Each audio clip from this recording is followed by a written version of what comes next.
En este llano nací y aquí quisiera morirme. La sabana inundable no se mide en hectáreas, no señor, se mide en silencios, en pasos de ganado al amanecer, en raíces que beben del río, en turpiales que abren sus alas al horizonte. Aquí la tierra respira agua y el cielo se asoma al espejo de los morichales, en su paisaje vivo que no guarda silencio, canta llanero, con coplas que traen memoria y surcos que siembran esperanza. Nosotros hoy lo vamos a escuchar, porque así con voz de viento y alma de barro, así habla la sabana inundable. Y en la sabana nací, a la sabana regreso.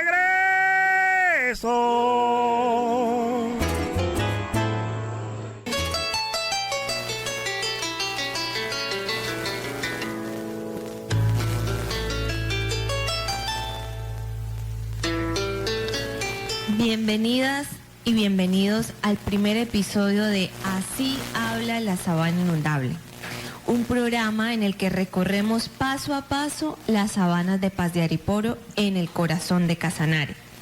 Aquí, donde la naturaleza y la cultura se encuentran cada día, vamos a escuchar las voces que conocen, cuidan y viven esta sabana. Voces que traen saberes antiguos y nuevas formas de entender la vida entre el agua, el ganado, los cantos y la cultura. Les habla Ana María Romero Hernández, una mujer que creció oyendo la sabana y aprendiendo a leerla con los ojos y los oídos, recorriendo en canoa, a caballo y a pata por estos caminos que se borran cuando sube el agua y vuelven a dibujarse con el verano. Y aquí estaré, acompañándolos en este viaje sonoro que hemos titulado Así habla la sabana inundable.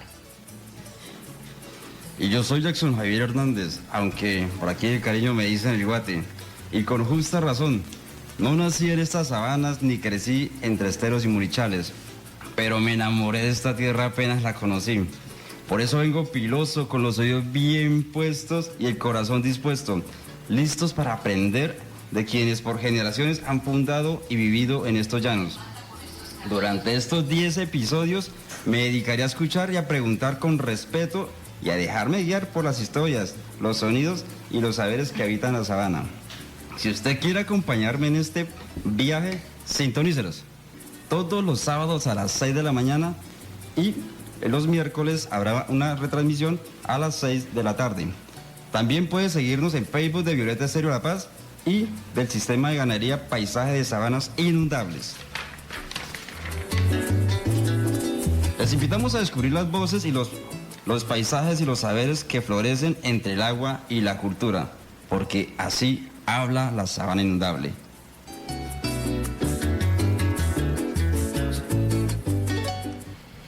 Bueno, muy buenos días, bienvenidas y bienvenidos, Así habla la sabana inundable. ¿Estamos listos, Guate?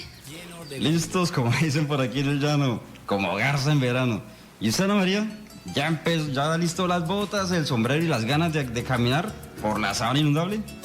Claro que sí, pero sin botas, porque yo ando es a pata limpia, porque hoy arrancamos un recorrido bien sabanero por las tierras de Paz de Ariporo, donde el agua no estorba, el agua manda, y donde uno aprende a convivir con la riqueza de la fauna silvestre que se genera por temporadas. Es cierto, Ana María, pero dígame una cosa, ¿uno puede entender esta sabana inundable solo viéndola en un mapa? No, ¿cómo así, Guate? No, señor, esta sabana inundable hay que olerla, caminarla, mojarse los pies y sobre todo escuchar a la gente que la vive, porque aquí la ganadería no llegó en avioneta y tenga en cuenta que es una ganadería sostenible. Eso.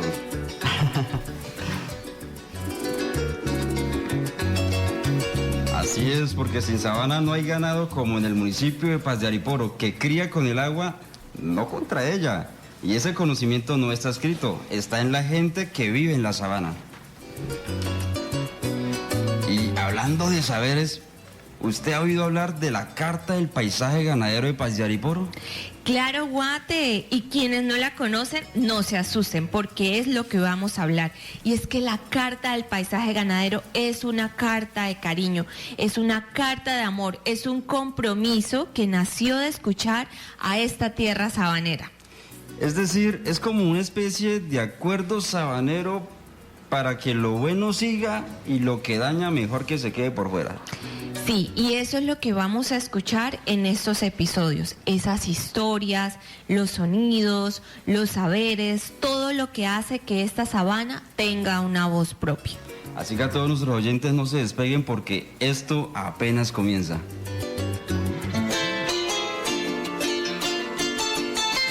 Sabana inundable, donde el saber guía y la tradición convive con la vida.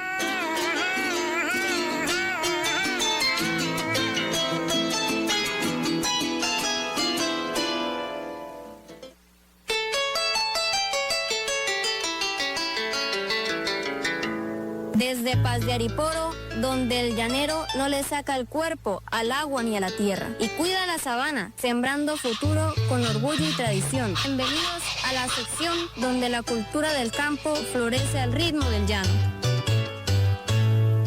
Ana María, es cierto que esas sabanas inundables no solo son casas de chihuires, garzas y morichales, sino que también ayudan a cuidar al planeta. Así mismito, Guate, y cuando llegan las lluvias, esas sabanas cambian, aparecen los esteros, crecen los morichales, los caños se llenan de agua y aparecen lagunas por todos lados. Todo este montón de agua es fuente de inspiración. Ay, yo pensando que era un peligro. No, Guate, es que estas aguas limpian, preservan la vida, crecen los pastos para los animales y además para nosotros los llaneros es una maravilla natural. Los primeros y los últimos aguaceros no se los vaya a perder, Guate, porque hay que bañarse para rejuvenecer. Ahora entiendo por qué se armó tanto alboroto con eso de la Carta del Paisaje de Paz de Ariporo. Ese papel tiene más fondo, como dicen aquí en el llano, como un morichal en invierno. Exactamente, Guate, no es cualquier papel, es una hoja de ruta para el manejo de la sabana, que se empezó a construir con la comunidad desde el año 2020. Fueron 4 etapas como se hace un buen sancocho, paso a paso. ¿Y eso para qué sirve? Nos sirve para guiar una ganadería que respete la sabana. Y es que la idea de tener una carta es encontrar alternativas para producir de forma más sostenible, sin dañar nuestro ecosistema. Y ojo, también busca reducir las emisiones de gases de efecto invernadero. Nuestro país se comprometió a bajar esas emisiones hasta en un 51%. Y esta carta es una guía grande para lograrlo desde nuestra sabana. Esto se puso bueno. Y yo que pensaba que solo los de la ciudad hablaban de cambio climático. Nada de eso, Guate. Es que aquí también se lucha contra el cambio climático, firme, con la pata en el suelo y la sabana en el corazón. Y es que no es solo declararlo, es hacerlo.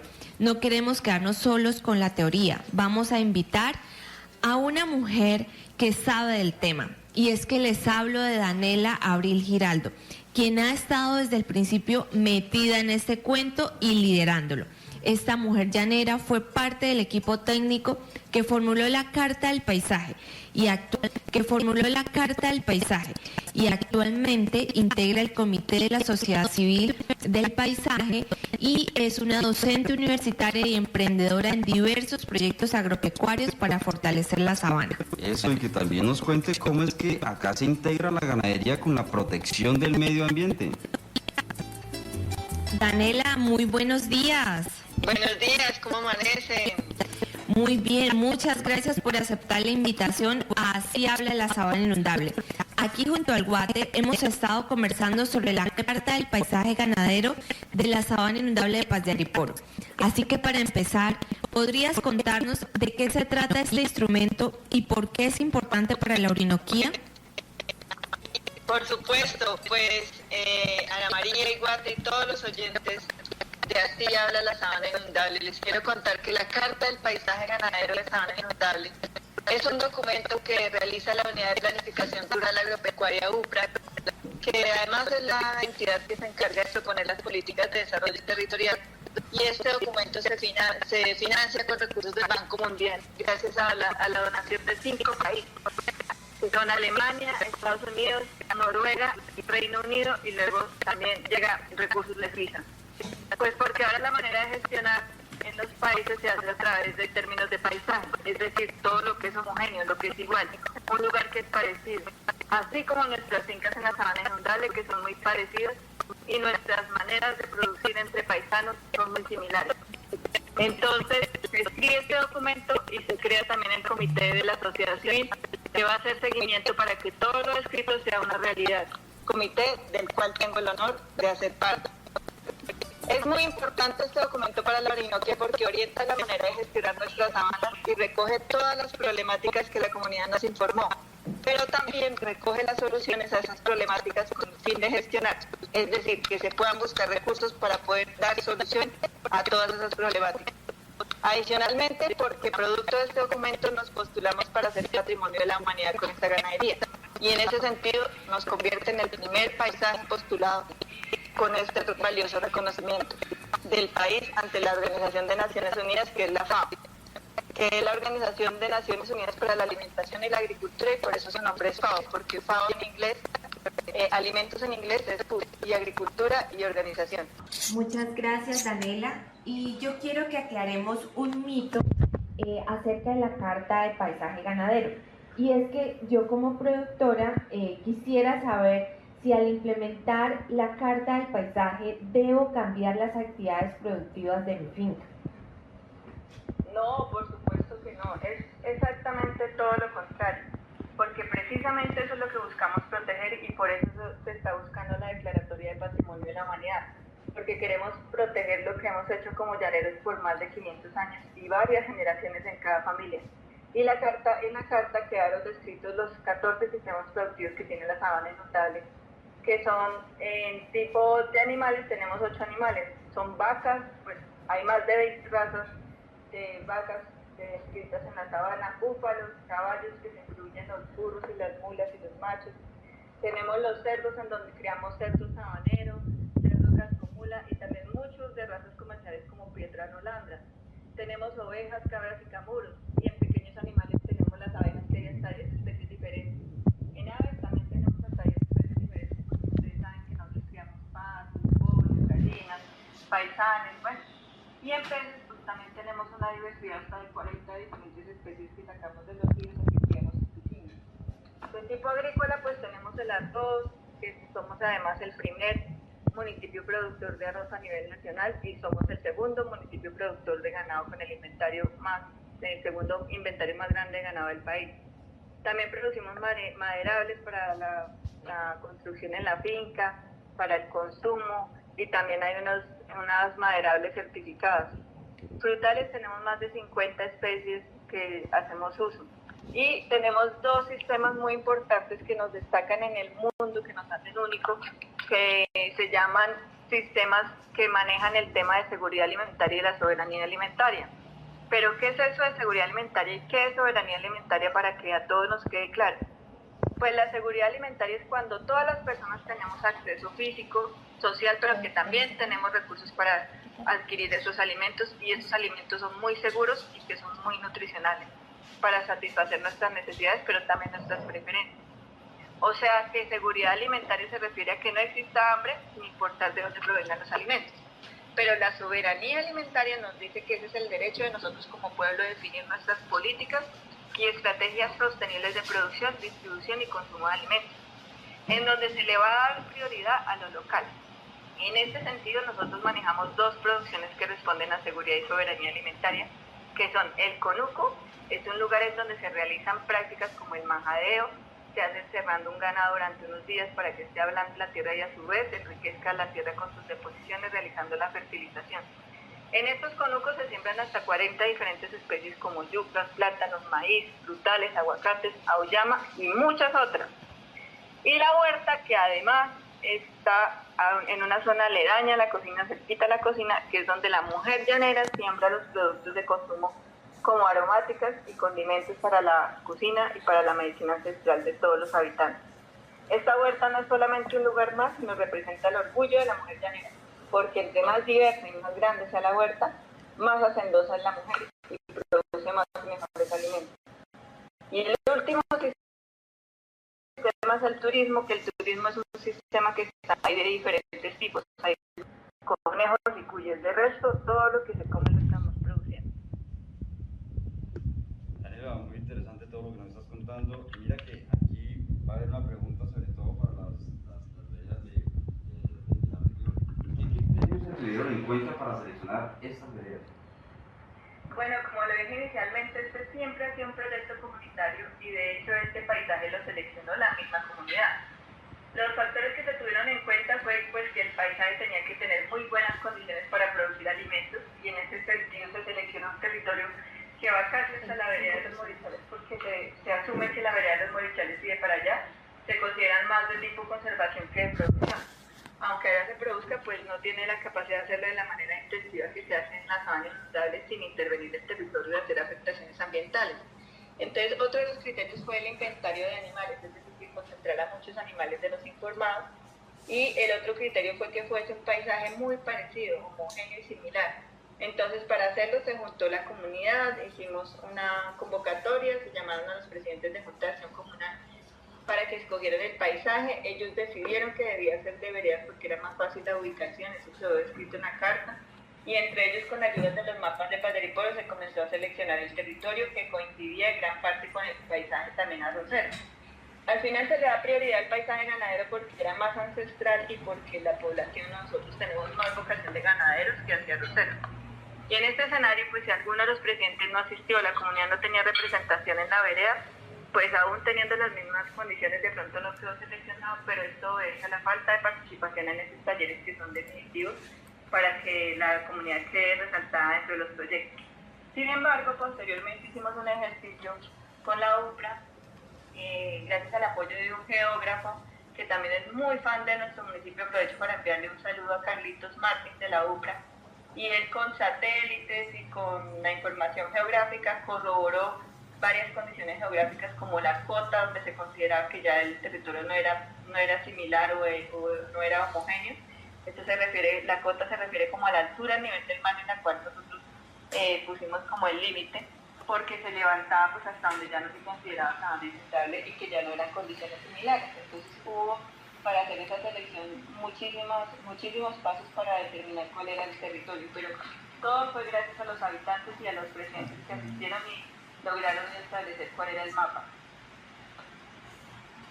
Muchas gracias, Daniela. Pero volvamos a la ganadería. Y yo tengo una pregunta hoy, que tenemos un día lluvioso, y es cómo se relaciona esta ganadería tradicional con los ciclos de agua en la sabana inundable.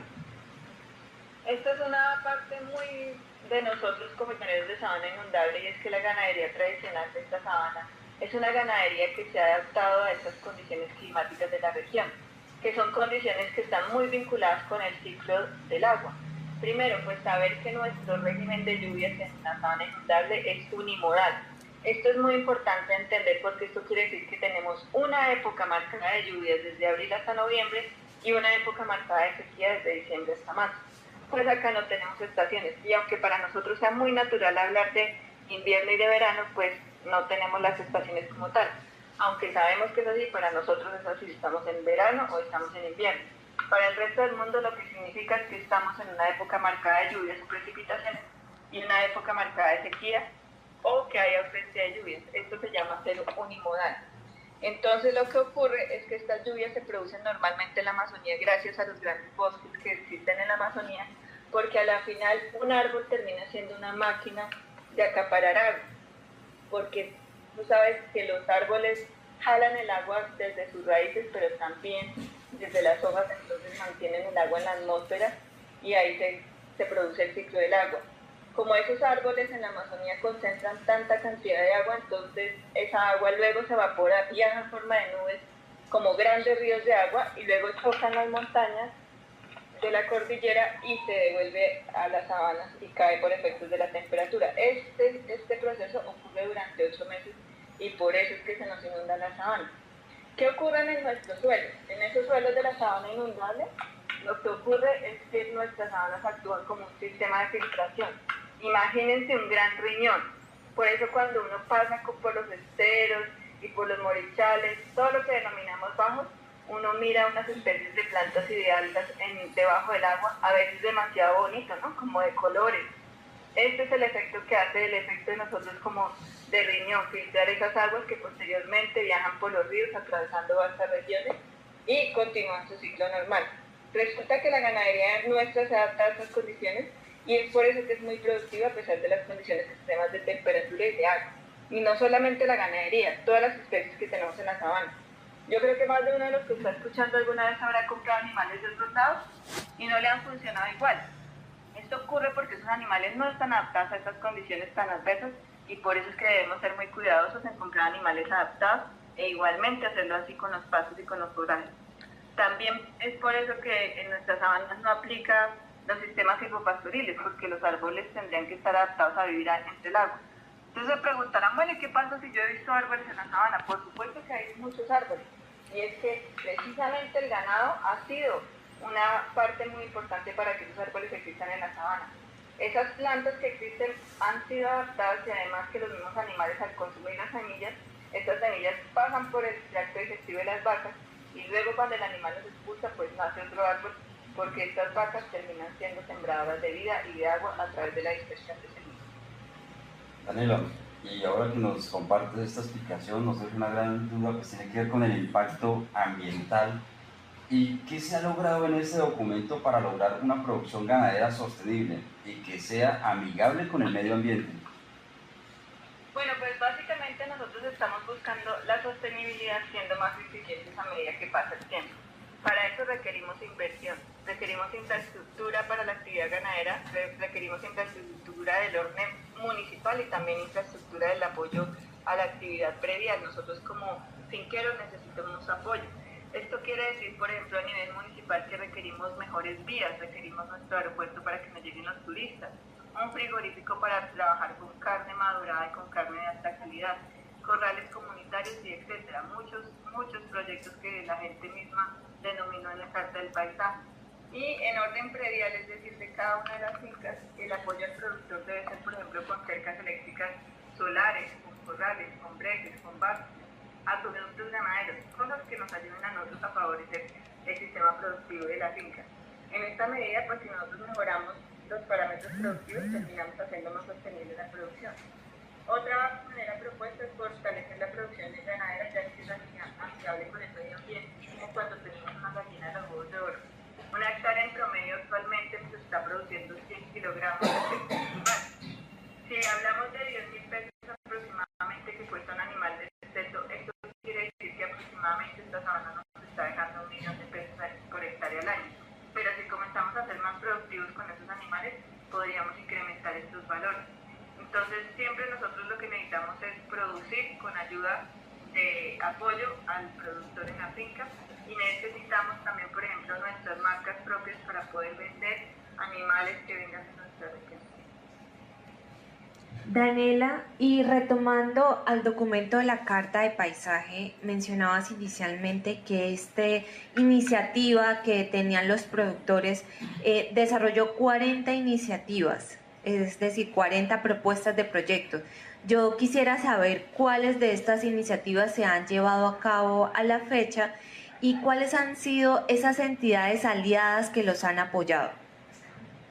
Bueno, las buenas noticias que tenemos para hoy es que estamos atrayendo muchas miradas para apoyo de nuestra región, empezando por las instituciones gubernamentales, ya que como le dije antes, somos el primer paisaje postulado para la marca. Es decir, un sistema importante para patrimonio agrícola mundial que significa CIPAM.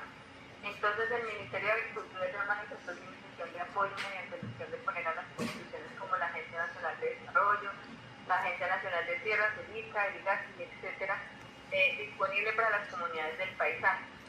Actualmente, quien más acompaña el proceso especialmente de postulación es CNC. Ellos nos están apoyando con varios de los 40 proyectos propuestos. Y valga la pena aclarar que para poder postularnos a CECIPAC tuvimos que modificar el plan de acción. Esos 40 megaproyectos, esas 40 iniciativas que hablamos al inicio, ahora son un plan de acción dinámico. ¿Eso qué quiere decir? Que en el plan, el proyecto, de una vez se compromete a las instituciones, a las organizaciones y a las redes de cooperación nacional e internacional con acciones concretas. Se definen dolientes y cada actividad o proyecto propuesto ya tiene un responsable. Y como lo dije antes, nace a partir de las necesidades expresadas de las comunidades. Ahora ese plan de acción dinámico fue también modificado por nosotros como Comité de la Sabana Inundable, como Comité de la Sociedad Civil. Entre las iniciativas que están ya andando, entonces la difusión de este proyecto que arranca hoy con esta emisión de radio, en la cual nosotros estamos haciendo un programa semanalmente. El propósito es contarle a todos los habitantes qué es lo que hacemos, cómo lo hacemos y para qué lo hacemos. Otra iniciativa que tenemos andando es esa postulación a CIPAM, puesto que el expediente ya está en Roma, ya se radicó. En este expediente que va toda la información de nosotros como llaneros. Por ejemplo, ustedes sabían que en la sabana inundable hace uso de hasta 659 especies de la naturaleza. O sea que los llaneros poseemos la habilidad de valernos de todas las especies que nos rodean para poder vivir, comer, producir, construir. El llanero en general es muy hábil. Esta cifra no parece impactante, 659 especies, hasta que la comparamos con la cantidad de especies que hacen uso los habitantes del Amazonas, que va en 250. En este sentido, prácticamente nosotros triplicamos el valor de uso de las plantas y de los procesos de la naturaleza. ¿Por qué es tan importante este paso de poder dimensionar y de poder contarle a toda la gente qué es lo que estamos haciendo? Porque el próximo paso para lograr el reconocimiento como CIPAM es que van a venir varios científicos a Paz de Ariporo, a las veredas de influencia y al municipio, y la gente debe estar informada. Deben conocer el proceso y deben saber cómo es y para qué nos sirve, pero sobre todo que es un propósito beneficioso para todos los habitantes porque entendemos los beneficios de este reconocimiento. Y ese expediente ya radicado en Roma, lo que están haciendo ya es revisando y ya nos pasaron pues información para que hagamos correcciones. En las Naciones Unidas tenemos un padrino que nos envió una profesional que nos está apoyando, que tiene mucho conocimiento sobre el tema, y ya estamos haciendo las respectivas correcciones. Otra actividad importante en la que nos está apoyando también TNC es el tema de gobernanza de la carta, en la que nosotros como comunidad debemos organizarnos. Actualmente, hasta el momento, va una propuesta y es que nosotros, cada vereda, seleccione a 2 personas, ojalá un hombre y una mujer, que nos representen la gestión de estos recursos para este comité. Estas son las actividades que tenemos definidas. Muchas gracias, Daniela, por ayudarnos a entender el corazón de este instrumento tan importante para el llano. Un gusto siempre tenerte con nosotros. Muchas gracias. A ustedes, muchas gracias. Feliz día.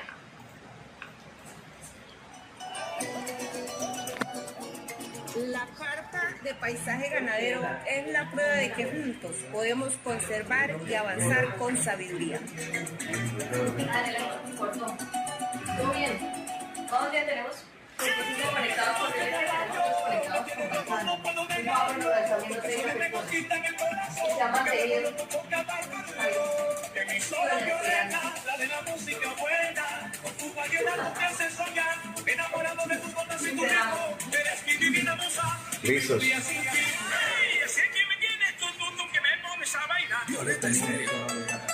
Un, dos, tres. Bueno, Guate, entonces después de oír todo esto, nos queda claro que esta carta no es solo un papel con firmas, es una hoja de ruta construida entre sabanas, saberes y sueños compartidos. O sea, vamos a explicarlo. Es un pacto entre la gente para cuidar este territorio tan sabio, llaneros e instituciones. Todos metieron la mano y el corazón para armarla. ¿Es así, cierto? Sí, Guate, y es que lo más valioso de este documento es que reconoce nuestra ganadería tradicional como la actividad productiva que ha respetado el pulso del agua, adaptándose a los ciclos naturales del paisaje sin romper su equilibrio natural. Excelente, y ahora el compromiso es claro, seguir conservando lo que tienen para producir con más conciencia y dejar un llano vivo para futuras generaciones. Así es, Guate, y es que esta es una invitación a comunicar con propósito. Le estamos contando al país que sí es posible hacer ganadería sostenible, baja en emisiones y en armonía con la naturaleza. y así que se escuche claro y recio desde Paz de Ariporo para el mundo entero.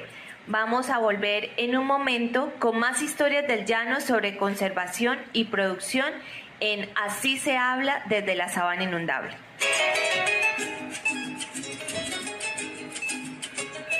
En el llano, el que siembra con juicio y conserva con maña, nunca le falta la comida.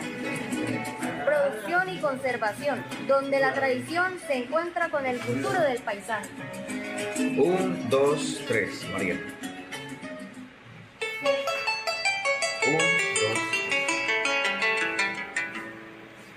Seguimos adelante en esa sección que hemos llamado producción y conservación, porque como bien lo dice nuestra canción, en el llano el que siembra con juicio y conserva con maña, nunca le falta sabana.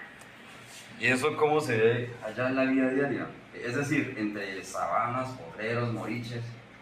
Eso es una muy buena pregunta, Guate, porque para entender cómo se vive nuestra sabana, hoy tenemos dos voces bien sabaneras, de esas que sí conocen la tierra y han sido parte activa en la construcción de esta carta y vienen a contarnos cómo es eso de producir sin dejar de conservar.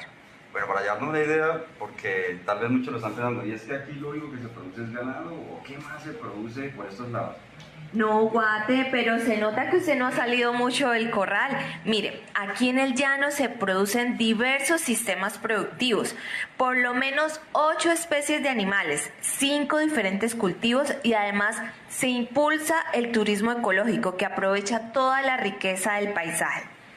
Este sistema productivo está ligado a la naturaleza, al agua, a la fauna, a la flora y esa diversidad en la que se le da la identidad a nuestro paisaje llanero.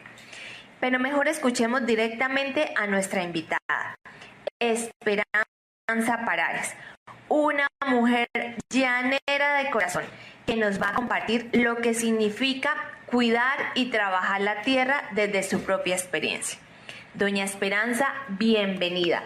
Así que cuéntenos de una vez qué significan las sabanas inundables y cómo podríamos describirlas.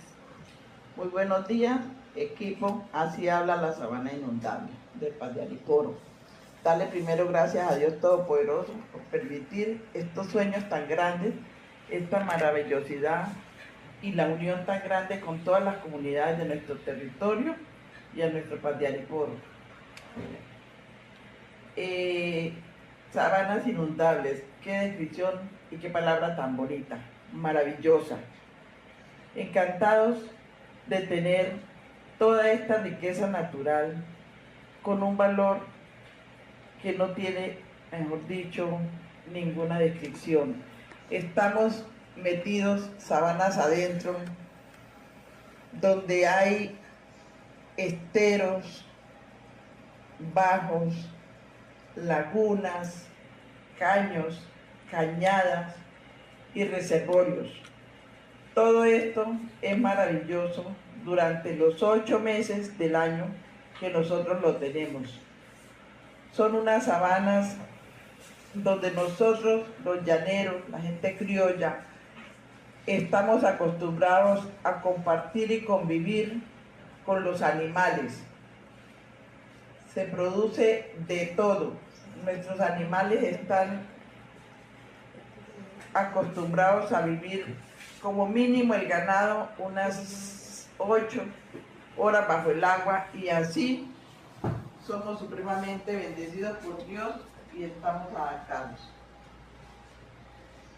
Doña Esperanza, bueno, aquí nos surge mucho interrogantes sobre la mujer llanera, pero cuéntenos usted de qué amanece, a qué hora se levanta, qué hace sus oficios diarios, hasta que ya nos vamos a la cama. Me imagino que en el llano ya a las 5 de la tarde ya estamos preparando la cena, pero cuéntenos qué hace su diario. Esto es lo más maravilloso y esto es lo que a veces es increíble y tradiciones que realmente no quisiéramos perder, al menos lo digo yo. Aquí el levantarse de uno es tipo 3:30, 4 de la mañana. Ya estamos de pie, bañándonos, porque no vamos a ninguna labor siempre y cuando no estemos ya bañaditos. Eso nos acostumbraron nuestros padres desde el principio, a botar la pereza, a botar el cansancio, que se decía que había cansancio, nada. ahí a montar la olla para el café la señora, y luego el obrero, el señor, el compañero, el que sea, se va al corral a ordeñar las vacas, mientras tanto ella hace su tinto, por ahí echa una escobiadita, y cuando ya llega la leche del corral a montar la cuajada para hacer el queso, luego dar el desayuno. A nosotros nos toca duro, eso no crea que no nos cansamos. Yo, por ejemplo, soy una que hago mi queso, mi desayuno, lavo la loza, y mientras tanto el hombre viene, hace su quehacer de allá del corral, sacó las vacas, las llevó al potrero, regresó, comió, se fue para la sabana a revisar los ganados, los potreros, las líneas, las bestias, a ver si de pronto encuentra un marranito por ahí cerrero para arrimarlo, para echárselo a la ollita, no estar sin carne, porque el llanero no puede estar sin carne, ¿sí? Regresa sobre las 11 de la mañana, él se hace un recesito, porque ellos sí se cansan, no nada, yo solté esa vaina, hice mi aseo, atendí gallinas, patos, se le echó también la comida a los marranos, y se hizo el almuerzo a las 12, bueno, se dio el almuerzo, volvió el hombre y se fue para allá darle vuelta a La Vega, al Conuco, a revisar los pasos de los ríos, de los caños, bueno, de todo lo que se haya. Allí es un trabajo continuo. Aquí no se le puede decir a la gente vamos a trabajar por hora, porque es una tarea que no hay ninguna circunstancia que se dé que en campo nosotros podemos esperar. Esa es una labor de una jornada continua. No se está matando uno, va haciendo al golpe lo que va haciendo. A buscar otra vez las vacas nuevamente, a achicar los becerros, la señora se hizo un recesito ahí en el almuerzo, luego el café de las 3, porque como buenos llaneros tenemos que tomarnos ese buen cafecito que no vaya a faltar, porque si no entonces ya da la pereza, son tradiciones de nunca olvidar. Se tomó su café, la señora se fue a buscar a ver cómo puede hacer la cena o a traer unos palitos de leña, porque tampoco todo se le puede decir que el hombre vaya también, porque al hombre le toca muy duro el que es trabajador. Ustedes que estoy hablando es de la gente antigua, que no nos criaron con bonanza, con que le vamos a dar, que le vamos a pagar nada. Nuestros padres tuvieron, mi suegro por ejemplo tuvo 24 hijos en 2 parejas, y una porque se murió y le crió los otros hijos. Una cosa que ahora las mujeres tienen un chino y se encartan, que mucho gasto, nadie nos dio, no hubieron gobierno para eso, porque todos éramos supremamente productores, avispados para la vaina, y todos los enseñamos y se educaron, porque allá se llevaban también las maestras, los hacendados pagaban la profesora para que educara a sus hijos, y también tenemos profesionales de esa época. Era el querer de la gente estar allá y cuidar y tener ese amor a la tierra. Salían, mandábamos nuestros hijos solos a estudiar, salían las vacaciones y corran todos encantados, sobrinos, eso, llegaban una cantidad de chinos allá a pasar las vacaciones y era muy lindo y muy bonito. A lavarle la ropa también esos chinos, a hacer la comida, y más sin embargo tocaba dejar listo en la tarde para el otro día. Yo en este momento me estoy acostando tipo 7, 8 de la noche y no me siento cansada, gracias a Dios. Eso es lo que me tiene así avispadita todavía y muy pendiente de las cosas, igual el hombre. Muchas gracias, doña Esperanza. Y esta mañana que amaneció lloviendo y que ha sido tan fuerte el invierno este año aquí en nuestro municipio, yo quisiera preguntarle cómo ha afectado esta ola invernal la producción de comida para su familia. Y sobre todo reconociendo que usted es una llanera experta también en la producción de ganado y de alimentos, quisiera que nos contara qué más podemos sembrar y con estas condiciones, ¿cómo hacen para sacar y vender sus productos en el casco urbano? Bueno, aquí hay varias vainas empatadas. Muele cuidado. Primero que todo me preguntan por cómo hacemos para producir. Todas las épocas han ido cambiando. Inicialmente sembrábamos como improvisando. Nunca estábamos pendientes de escoger el sitio indicado para hacer cada actividad en la que nosotros no arriesgáramos tanto, ni en época de invierno ni en época de verano. En este momento yo podría decir que ya casi todo el mundo ha identificado bien su terreno que tiene y está sembrando cada cosa donde realmente le pertenece. En ese ir y venir de ideas, yo personalmente no he tenido afectaciones con inundaciones, porque los conucos ya no siembro en los montes, siembro en la sabana. Allí también se siembra y se da de todo lo que usted eche allá. Lo importante es que usted abone. Pero abonar no le estoy hablando de venir a comprar un montón de químicos aquí al pueblo y llevárselo para el campo. Por ejemplo, yo mi maíz lo abono cuando recojo la bota de los corrales y voy y mando el riego, y usted viera cómo es que se pone eso de bonito. Excelente, muy buen abono, y poco lo recogemos porque estamos acostumbrados, o la gente se acostumbró de ahora que solo se compra acá en la veterinaria, ¿no? Yo abono y ayudo mucho a los poteros y eso con eso. Entonces, en unos tiempos sí sembraba usted en los ríos, en los caños, y pues realmente no cuidamos nuestra naturaleza, era tumbe árboles, lo que fuera, y haga el conuco allá adentro. No, yo ahora afuera y todo se da. Ustedes se dieron cuenta, hicieron la visita, se hizo la reunión y se vio todo muy bien acomodado. Hay unos caños y unos ríos que sí nos afectan mucho, pero también aquí tiene mucha culpa la mano humana. ¿En qué sentido? En que, por ejemplo, a los ríos le están abriendo unos enormes pasos con maquinaria pesada, amarilla, donde hacen tan profundo y no se fijan siquiera hacia qué sitio, y por ahí ese es el peligro, que por ejemplo el río Ariporo se nos vaya a salir a nosotros allá abajo en una parte, pero uno viene a la institución, dice algo y aquí no pasa nada. Entonces esperemos que eso no vaya a pasar como aquí, por ejemplo, por Especia, que se bota la sabana y ahí sí vayan a hacer desastres naturales. Igualmente pasa en varios caños, ¿sí? O sea, se hacen unos drenajes que hay que tener mucho cuidado uno, pero bueno, uno habla porque pues realmente uno ha vivido, yo tengo ya 50 años de vivir allá, y he visto todos los años la apertura de cada época, hasta dónde se inunda, qué se puede hacer, qué no se puede hacer o qué no se debe hacer, porque poder es una cosa y deber es otra, por los perjuicios que ya causan con estas olas invernales. Afortunadamente nosotros allá sí se llena, pero así mismo conforme se llena, las mismas fuentes hídricas van recuperando y sacando nuevamente esas aguas y yeso. En la parte baja de lo que son murichales, allá más al fondo no. Pero también me parece maravillosa la dinámica, y sobre todo para el turismo. Ojalá algún día salgan los entes departamentales, el gobierno nacional, a organizar estas vías, porque nosotros tenemos muchos paisajes, muchas cosas lindas que ofertar, que mirar y que ofrecer, mucha flora, mucha fauna, y eso allá el transporte de la gente es en canoas. Allá andan todas esas sabanas en canoas, lo que son morichales y todo eso. Esa gente tiene canoas no para ríos ni para caños solamente, lo ve uno por la sabana y se transporta, cargan sus mercados y todo eso, y así mismo sacan su carnita. El llanero no se manea, el llanero es tan completo que como le toque saca, lo que toca vender en lo que se sea, pero que lo saca. Entonces ahí sí es que yo hago un llamado, y en esta cuestión también a las instituciones que nos están apoyando a nosotros, la UPRA, TNC, todo el que haya que meter en el cuento de ahora irnos ya que vamos en este paseo, seguir haciendo estudios cómo seguimos mejorando nuestro territorio y nuestras regiones de todas las veredas que estamos, y bueno, las que quieran aquí para adelante, la idea es copar todo, que entre todos podemos, y todos también somos personas que de una o de otra manera le vamos a seguir aportando a este paisaje. Sin esperanza, mi mente empieza a recrear todo lo que nos está contando, y ahí hay una gran pregunta, porque ya 50 años en la región.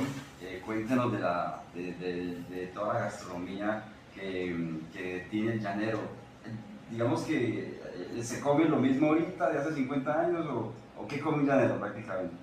No, ha cambiado todo. ¿Por qué? Por la misma civilización que se ha venido dando. Inicialmente, cuando yo llegué a esas tierras, comíamos más que todo arroz y carne. Eso sí, la comida, y todavía no puede ir un plato si no lleva arroz y carne.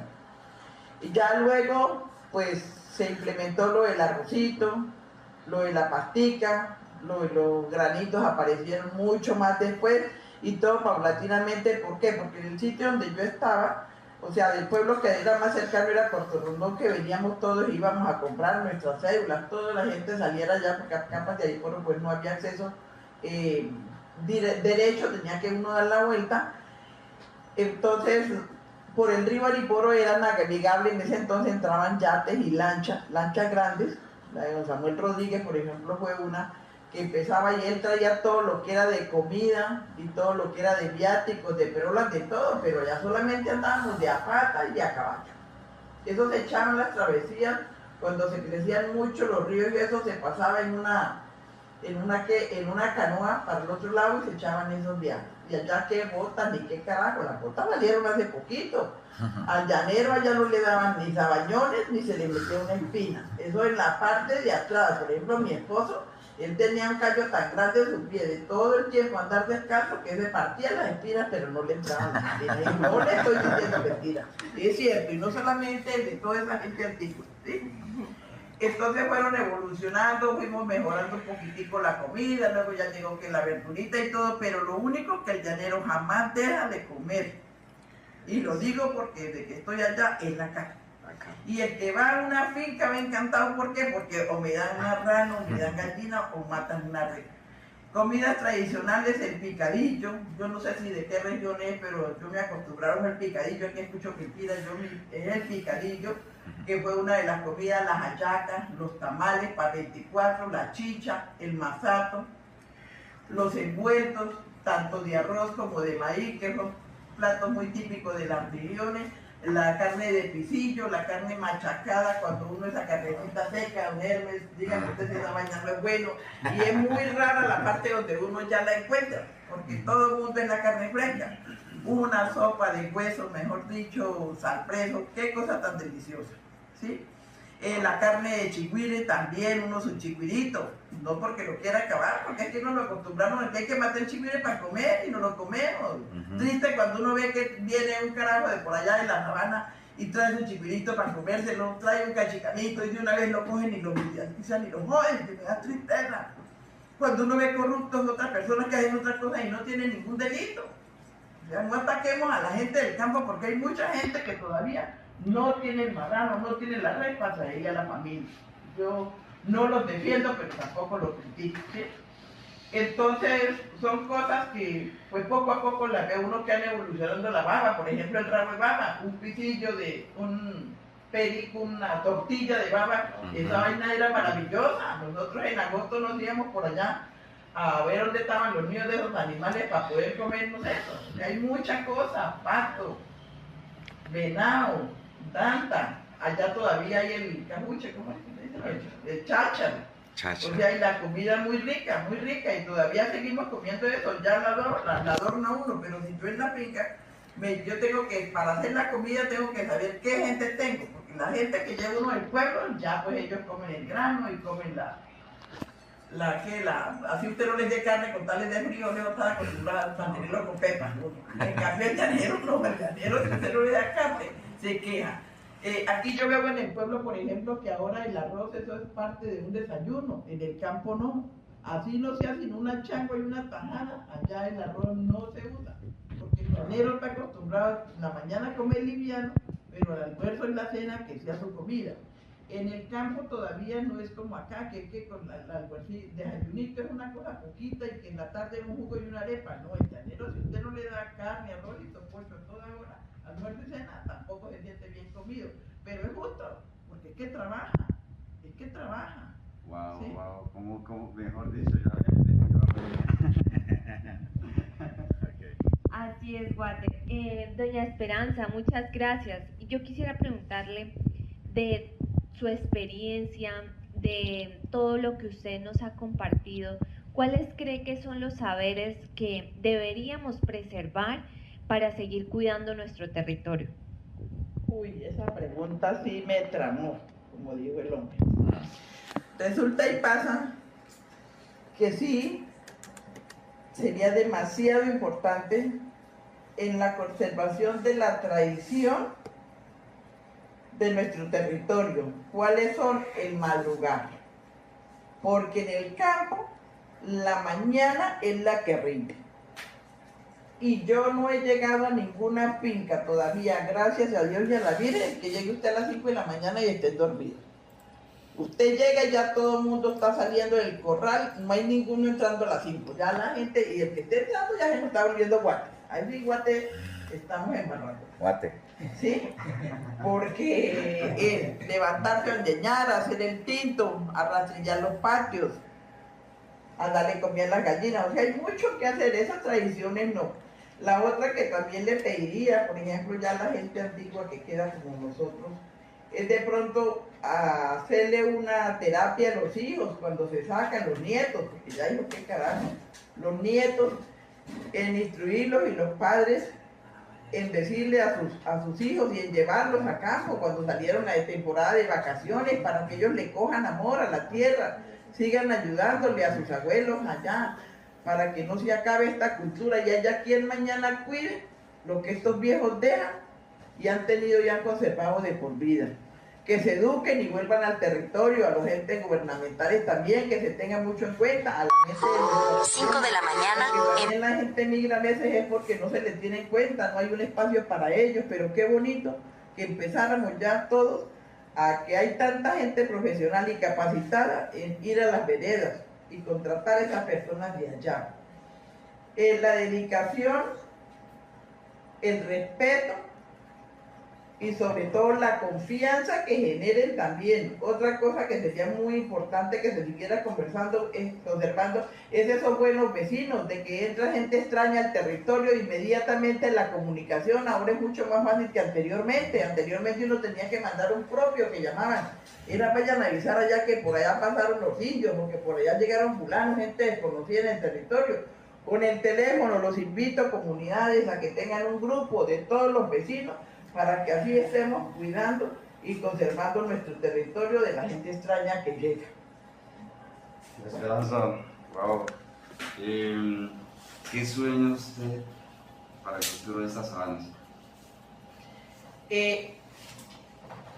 Ojalá este sueño se nos haga realidad y todas las personas que están escuchándonos en este momento tengan para que escuchen, analicen, reflexionen y vean qué parte de aporte se puedan hacer a esta gran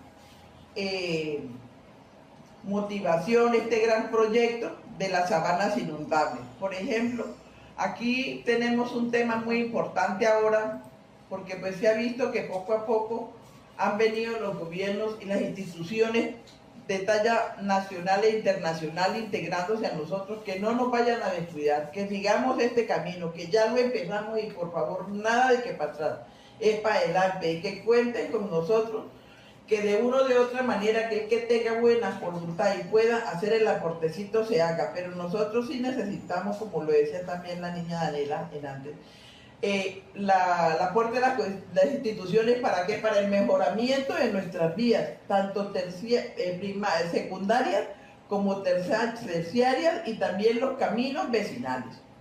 Porque aquí nosotros no solamente tenemos terciarias, sino caminos vecinales todavía, donde por nuestra finca pasan los que quieran sin cerrárseles el paso, pero hay que hacer unos pequeños arreglos con maquinaria amarilla y se pueden hacer con las comunidades.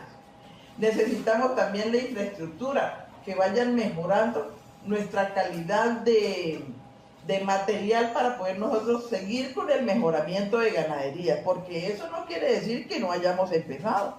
Yo ando ya como, si no estoy en la mitad, estoy cerquita de los mejoramientos en cuanto a las instalaciones para los manejos de los ganados. Es muy importante la pápula, los bretes, no a cada casa, sino, pero entonces en cada veredita, que tengamos un espacio. Todas las veredas deben de tener su pedacito comunal, su caseta, y eso consta como mínimo de 2-3 hectáreas, porque nuestro territorio lo tenemos, ¿sí? Entonces, hacerles a las invitaciones y en seguir, si le pido aquí a la UPRA, a TNC y a las mismas comunidades que sigamos gestionando, donde se nos abran puertas, metamos, y donde estén cerradas, lleguemos a tocarlas, que no nos demos por vencidos, que salgamos siempre, siempre buscando eso. Lo otro es lo de las tecnologías, por ejemplo, lo de las antenas, para, así como hacen en los colegios, así como hacen en los centros poblados, hacer como unos enlaces, que es muy importante, Anelita.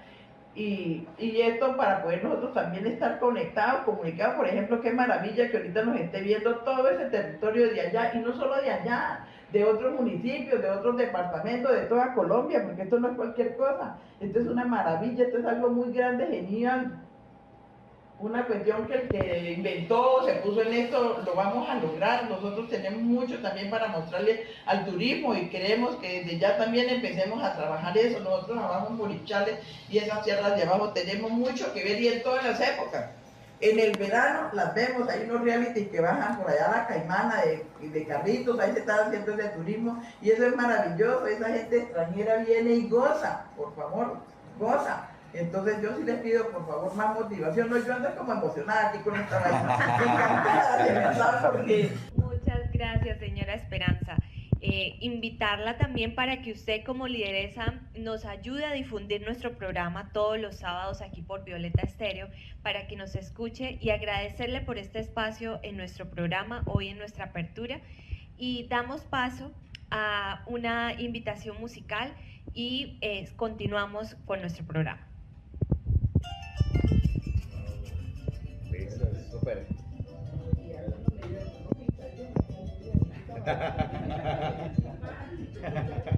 Pero es lo bonito porque realmente es lo que uno vive y son las palabras. Natural.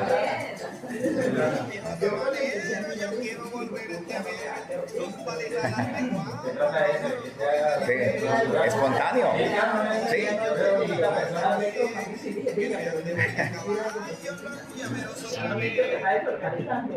Guate, ¿qué tal le pareció el trabajo de doña Esperanza? ¿Qué tal esta mujer llanera que trabaja por la conservación y la producción sostenible? Wow, la verdad, como dicen por aquí allá, ¿no? Me quito el sombrero. De verdad que es un gusto escuchar a la gente que trabaja con el alma. Bueno, mi vínculo con las campechanas, la elaboración de las campechanas nace desde muy jovencito cuando conocí la primera campechana. Me llegó a la mente la idea de que algún día tendría que hacer una. En este recorrido por el llano, toda la vida he estado en el fondo, toda la vida estaba allá. Conocí incluso campechanas que le decían campechanas, que era matar una baba bien grande y sacarle la tapa y ahí se recostaba la gente. Le decían curraco esa vaina.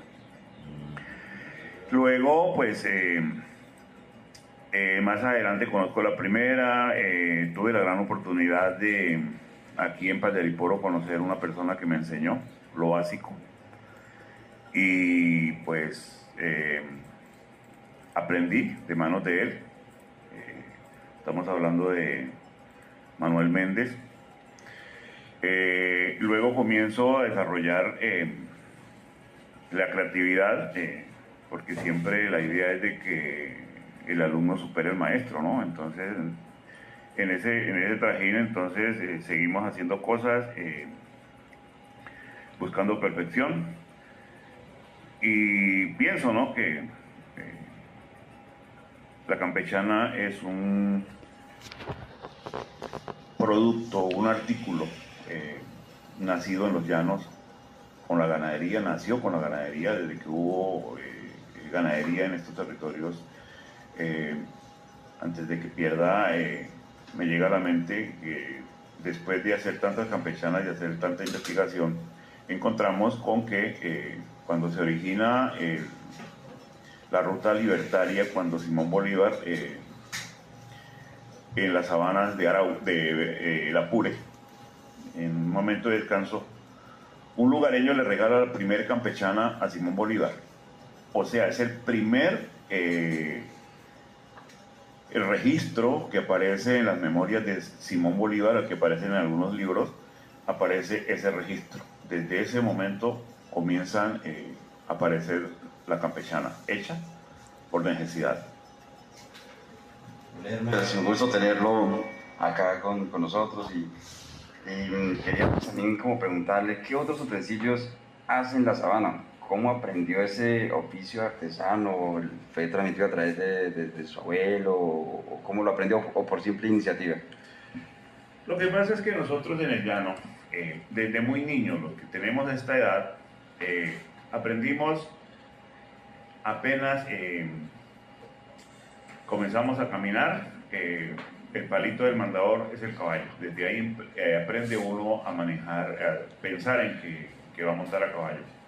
Tiene que aprender al lado del padre los oficios del conuquero, bueno, tantas labores. Y si uno tenía muy jovencito, yo desde muy niño, si usted quiere tener un rejo, píquelo. Si usted quiere tener un cabresto, hágalo.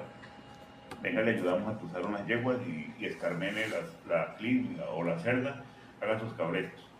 Nosotros no teníamos en ese momento ni una tienda, porque yo vine a conocer el pueblo ya muchos años después, donde comprar algo. Primero no había dinero, tampoco había mercado que le ofreciera a uno un pedazo de nylon para hacer cualquier cosa. Entonces, ¿qué pasa? A mí por lo menos a la edad de 10 años, yo dormía hasta ese momento en una hamaca viejita y miraba que mi papá tenía un chinchorro. Papá, no quiero dormir en un chinchorro, le dije, pues hágalo. Y vino al pueblo, venga, aprende a hacerlo, y lo hice, y de ahí en adelante dormí en chinchorro. Entonces todo se hizo por necesidad. Hay muchos utensilios en el llano, yo creo que casi 100 objetos con los que uno se maneja, que uno utiliza en el llano, y como buen llanero pues tiene que aprenderlos a hacer todos, porque en cualquier momento los necesita, desde una suelta, desde un apero, desde un tapaojo, y todo es justificable. ¿Por qué, por ejemplo, alguien dice, ¿y yo para qué necesito un tapaojo si mi caballo es mansito? Se llegará el momento que lo necesita. Yo para qué, hoy en día, que todo el mundo el afán de montar a caballo, y los llaneros modernos ni siquiera le colocan un mapero de cabeza al caballo, que para mí es un respeto, no colocarle un mapero de cabeza al caballo. En algún momento se le va con la silla. ¿Por qué? Porque no tenía cabeza, porque no tuvo cómo amarrarlo, cómo dejarlo sujetado a algo. Entonces todo se hizo por necesidad. Por eso hay tantos objetos que manejamos nosotros allá en la sabana que son necesarios y que se hicieron por necesidad, y que a nosotros nos obligaron a hacerlo. Si uno quiere tener algo, hágalo. Así de sencillo. Muchas gracias. Y yo quisiera preguntarle, es decir, todas estas artesanías que usted hace le permitieron recibir esa medalla a la maestría artesanal como mejor artesano tradicional del país. Y yo quisiera saber qué significó para usted, pero sobre todo para el llano, para nuestro municipio, para el departamento de Casanare, recibir este honor tan importante. Bueno, fue algo grandioso, realmente, hoy lo digo con orgullo, gracias a usted, Ana María. Participar en ese evento donde alguien sin conocerme me creyó que yo era un artesano y que tal vez era el mejor. Ahí vino la oportunidad, porque yo ni siquiera sabía que existía un concurso a nivel nacional. Yo en el 98, que fui invitado, gané la convocatoria nacional y fui a Bogotá por ferias. En ese año supe que lo que yo hacía con mis cosas, mis cachivaches que yo llamaba, eso se le decía artesanía. Yo no sabía que existía esa palabra en el país. Luego, para mí representó recibir la medalla de la maestría lo más grande que hasta ese momento recibía. Un orgullo inmenso. Pero eso es hacer visible una región que estaba totalmente desconocida en este país. Nadie sabía que en los llanos podían haber personas que a través de su conocimiento, su sabiduría y su trabajo pudieran hacer productos que estuvieran a nivel de la mejor artesanía, que en ese momento los grandes premios eran únicamente para el eje cafetero, para Antioquia, para La Guajira, para, bueno, el Pacífico. No existía dentro de ningún informe en el Ministerio de Cultura la región del Casanare, y mucho menos Paz de Ariporo. Cuando en ese gran evento en Bogotá, donde se me hizo entrega esa medalla, pues primero que todo el municipio de Paz de Ariporo estaba por encima de todo. Pero algo, oyentes, y es que no solo recibí medalla a la maestría como mejor artesano del país, sino que fui nominado a los premios de gran excelencia artesanal que hizo la UNESCO. La UNESCO hizo una convocatoria, tal vez la única que ha hecho a nivel mundial, donde pude participar y pude llegar a la final con una campechana igual que con la que había ganado antes. Disputar la final con la mejor artesanía del mundo, para mí eso hizo un significado muy grande, porque posicionamos a los llanos, a Casanare, a Paz de Ariporo, en el más alto nivel cultural del mundo.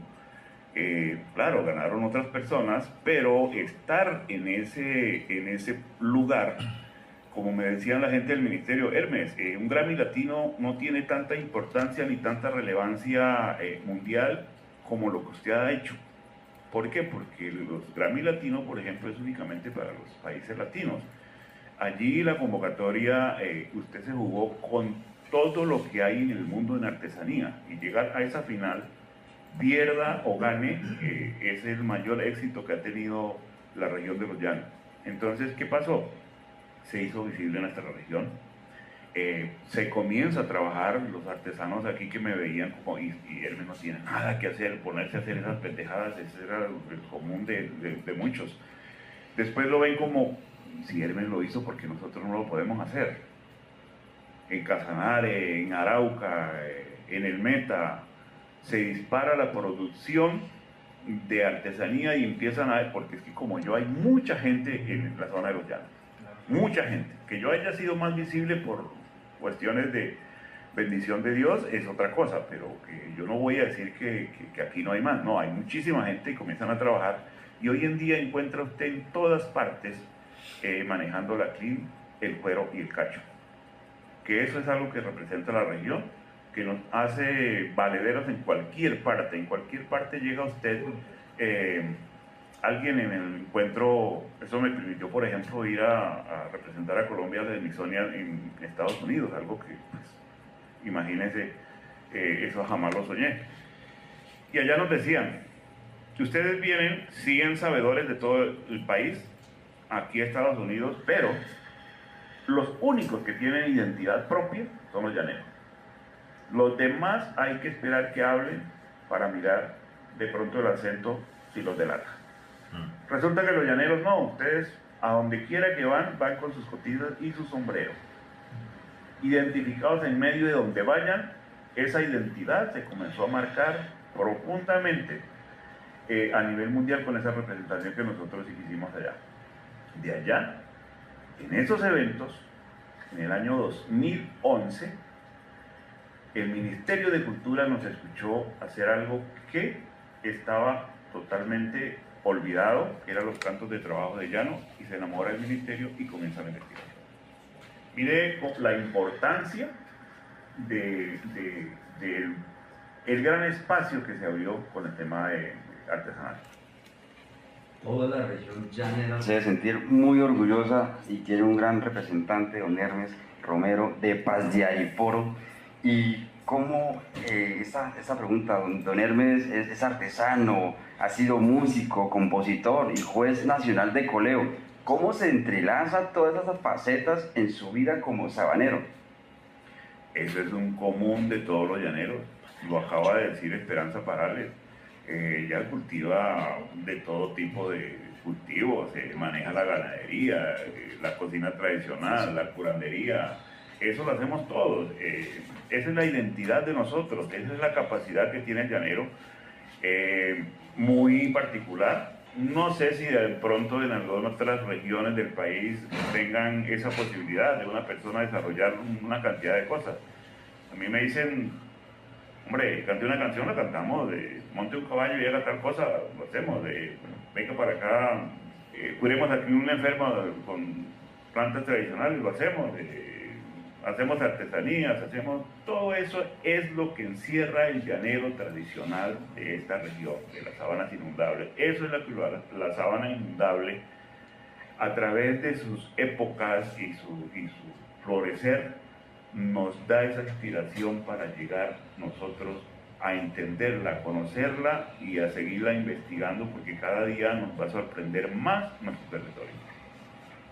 Muchas gracias, don Hermes. Y yo quisiera preguntarle, por lo que usted mencionaba anteriormente, era acerca de los cantos de trabajo de llano, hoy patrimonio cultural inmaterial de la humanidad, y quisiera que les presentara esos cantos a nuestros oyentes, que nos haga una representación, porque ya sabemos que es la muestra cultural más importante de los llanos orientales, patrimonio cultural inmaterial de la humanidad.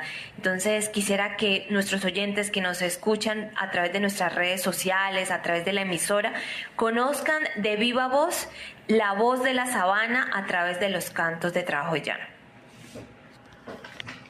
Vaca negra, noche oscura,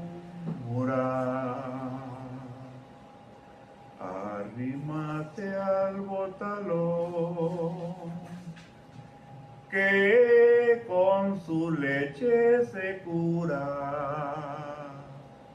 a mi niño el sarampión. Noche oscura, noche oscura. Ese es un canto de ordeño muy tradicional. Nosotros aprendemos a manejar los animales a través del canto. Nosotros como llaneros cantamos a toda hora, le cantamos a todo. Cantarle a la vaca, pues hace que esa vaca se familiarice con la voz, sea más mansa, de pronto de más leche. Nosotros fácilmente nos podemos comunicar, los llaneros, con los animales. No solo le cantamos a la vaca, le silbamos a los caballos y ellos nos entienden. Le silbamos a los perros, le llamamos, tenemos llamados diferentes para todos los animales. Eso lo sabe Esperanza, lo sabe todo el mundo. Entonces, llegar a un corral y escuchar esas melodías, pues le da mucha tranquilidad a los animales. Lo mismo que en el rodeo o en los viajes de ganado, los cantos de arreo, pues, eso es tradicional en los llanos. A mí me parece muy importante que últimamente voy a los trabajos de llano y encuentro a los trabajadores cantando todos. Eso para mí es muy interesante. Y llegar y decir: agila, agila, gana, olvide su comedero. Lo llevamos para el corral para herrarle los terneros.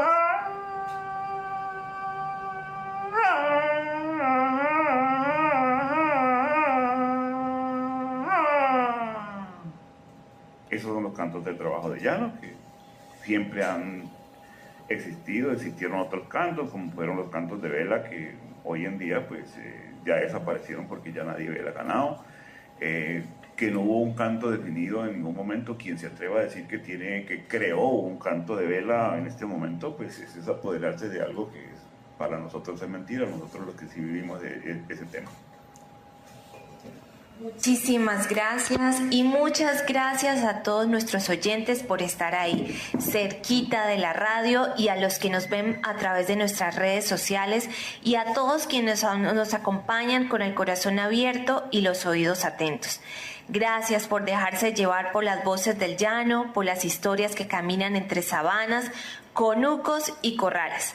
Nos volvemos a encontrar el próximo sábado, bien tempranito, a las 6 de la mañana, por Violeta Estéreo La Paz, aquí donde el llano habla y la sabana inspira.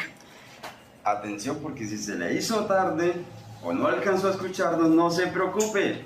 Este programa se transmite el miércoles a las 5 de la tarde, o también lo pueden ver completico en el Facebook de Violeta Estéreo La Paz o en la página del Sistema de Ganadería de Paisaje de Sabanas Inundables, porque así habla la sabana inundable. Así llegamos al final de una nueva emisión de Así habla la sabana inundable, un programa creado por la comunidad de Paz de Ariporo y su comité de la Carta del Paisaje de Ganadería de Sabana Inundable, con el apoyo de UPRA y de Nature Conservancy. Gracias por hacer con nosotros este recorrido por el territorio y sus voces. Si te lo perdiste o quieres volver a escucharlo, sintoniza la retransmisión todos los miércoles a las 5 de la tarde o encuéntralo en Facebook como Sistema Ganadería Paisaje Sabanas Inundables y en Violeta Estéreo La Paz. Hasta la próxima.